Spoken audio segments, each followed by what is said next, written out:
Joining me now is Gita Wirjawan. He is a former investment banker, but now chairman of Indonesia's Investment Coordinating Board. I'm very pleased to have him here as we look more into this fascinating country. Welcome. Great to see you. Happy to be here. Yeah. What's happened to Indonesia since Suharto? I think it's a combination of a number of things, but it's quite surprising the way it has turned out. If you would have asked, or anybody would have asked myself and many others in 98 or 99 as to whether or not Indonesia was going to balkanize or disintegrate or whatever, it would have been very tough to disagree, because at that time it was just very gloomy. But somehow I think we took a long-term view in terms of what needed to be done economically and politically also. The democratization at the early stage was painful. Going from the point of having one man say everything for everyone to the point of everyone saying everything about everything else. That was not an easy transition, and that sort of a freedom entailed into certain things that people were not very used to. But somehow I think as the economy turned around, as people learned about the democratization, I think we kind of like slowly but surely realized that it was going in the right direction. And I think it's in the last 5 or 6 years that we're sensing, from a fiscal, monetary, and political standpoint, I think we can be proud of what we have gone through. Corruption continues to be an issue. Yep.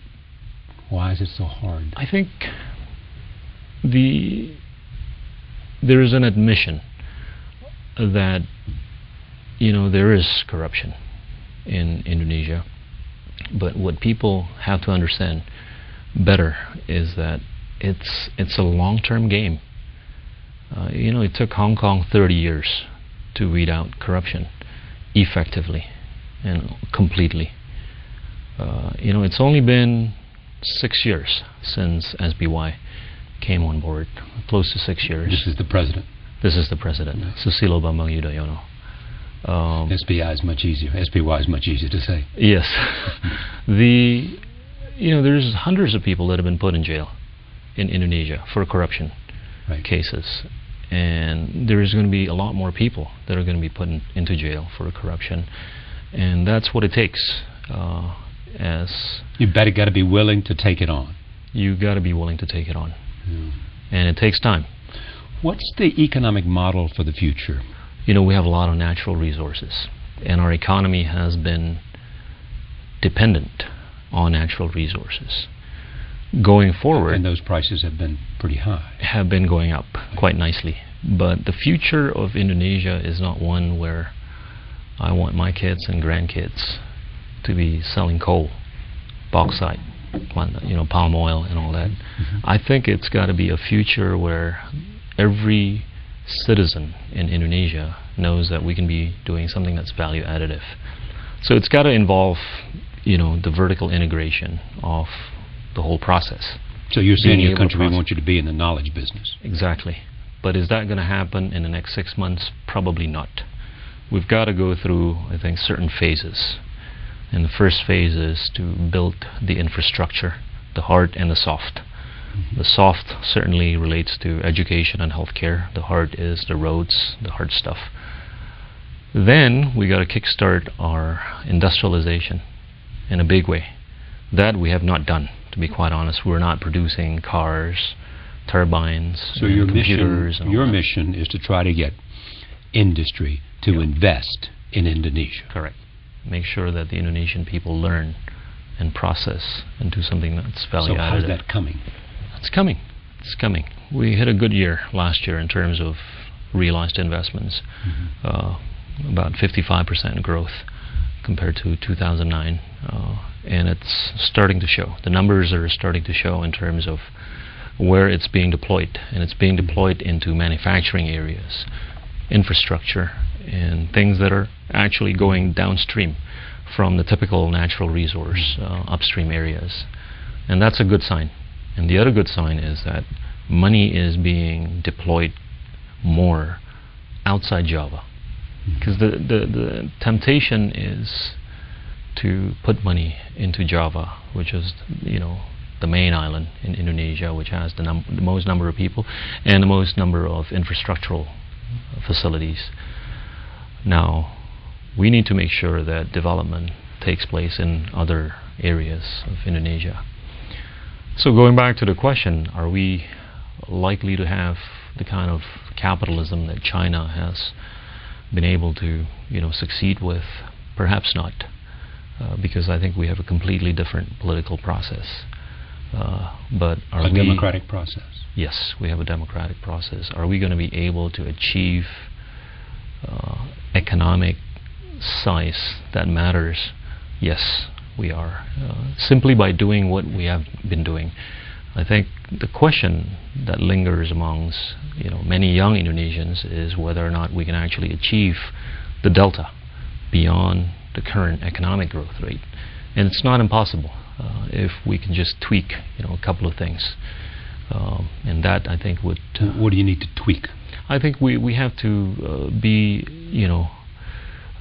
more assertive on the infrastructure development side. Because, in 1995, just to cite some numbers, we had just about the same number of kilometers of highways as China did. That was about 500 kilometers of highways.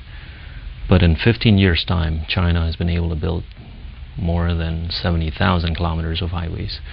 And we've only been able to build 500 kilometers of highways. So if we were to grow at the rate that we have been growing the past 15 years on the infrastructure side, I don't think we'll be able to achieve the 8 to 9% growth.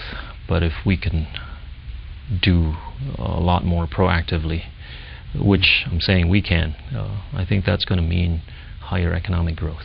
Some say that Indonesia ought to be one of the BRIC countries rather than Russia, say. I think, we've got 240 million people. It's a $720 billion economy. And the per capita income is $3,200. Which is close to China. Per capita. Oh, yeah. It's higher than that of India. I had a conversation with Jim O'Neill some time ago. And he's of Goldman Sachs, who sort of coined the term BRIC. Correct. I think he understands the new Indonesia.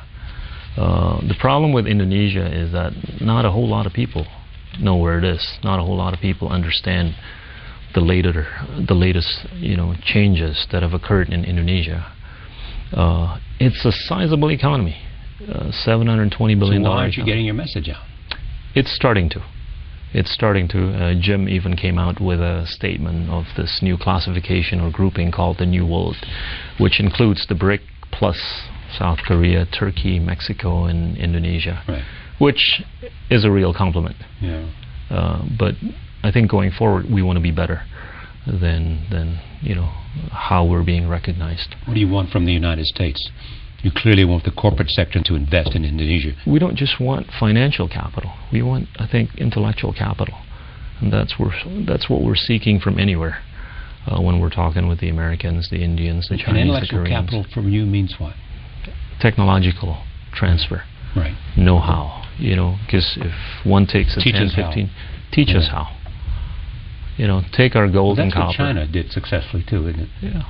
In terms of, they bring and say, "Come, yes, sure, you can come in, but we want, we want to learn from what you do and learn how to do what you do." Yeah. But gladly, when we were in Silicon Valley, a lot of people know about Indonesia now because they're detecting, how the internet and the social networking and all the other stuff that's happening on the internet, how it's rapidly changing in Indonesia. How do you see the development of say, the relationship between Indonesia and India and Vietnam and China? Everybody needs to understand that Indonesia should not be forgotten. Indonesia is economically becoming more relevant to not just Southeast Asia. It is the largest economy in Southeast Asia. Right. The second largest of the Southeast Asian economies as that of Thailand at what 280, 290 billion US. Right. It's a lot of difference between ours and theirs. So that I think gives us and everybody a reason to pay more attention to where we are and where we're heading. I think what it means is it's reason for anybody or everybody to be more engaged with Indonesia for purposes of how we can be value additive to the purpose of everybody within this, whether it's the Southeast Asia region or even the Asia Pacific region.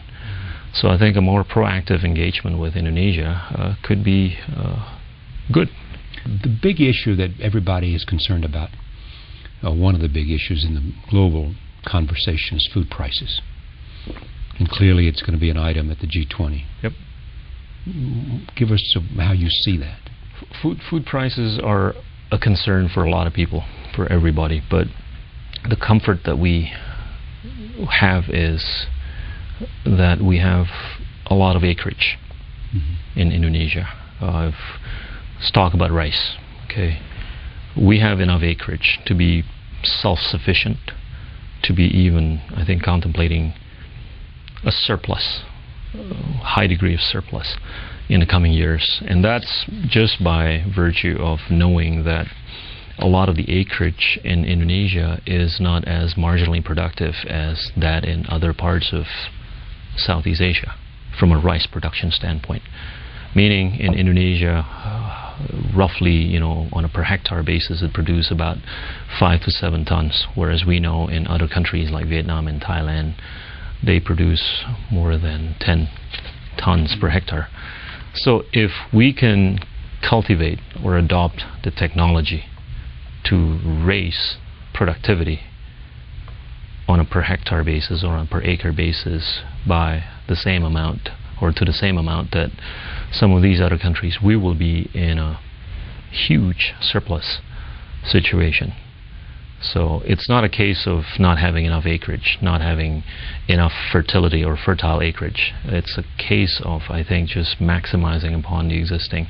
And if we can do that, I think we won't have as much an issue with respect to food security as perhaps some other countries. So tell me what you worry about most. I think, if we don't industrialize ourselves, I know it sounds conflicting with some of our noble mission of achieving the 26% reduction in carbon emission and all that, but if we don't industrialize ourselves in a big way, I think we're not going to be able to capitalize on being able to be much more meaningful to the world as we could be. And you don't want your economy just simply to depend on the price of natural resources. Exactly. We've got, 112 TCF worth of proven gas reserve, 100 billion tons of proven coal reserve, 4 billion barrels worth of proven oil reserve, and just about number 1, 2, 3, 4 rankings, and all the other commodities, including gold, copper, tin, copper, and all that good stuff. But is the future of Indonesia one where my kids are going to be selling coal? Certainly not. I mean, we'd like to position ourselves as a knowledge economy sometime, not in 6 months, but hopefully in some years. So your mission is to make that happen as fast as possible. Yeah. Look, I'll give you an example. Our consumption of steel is a mere 30 kilograms of steel consumption on a per capita per year basis. Right. For any nation to become a modern nation, it needs to be consuming about 500 kilograms of steel per capita per year. South Korea, from what I believe here, consumes about 1,200 kilograms of steel per capita per year. So for us to go from 30 kilograms to 500 kilograms of steel consumption on a per capita per year basis, we need to be producing an additional 120 million tons of steel. Getting 1 million ton capacity cost $1 billion US worth of investment. So right there, we're going to need investments amounting to about 120 billion US just to ramp up production capacity so that we can start thinking about becoming modern. Great to have you here. Thanks, Charlie. Thank you. Pleasure. All right.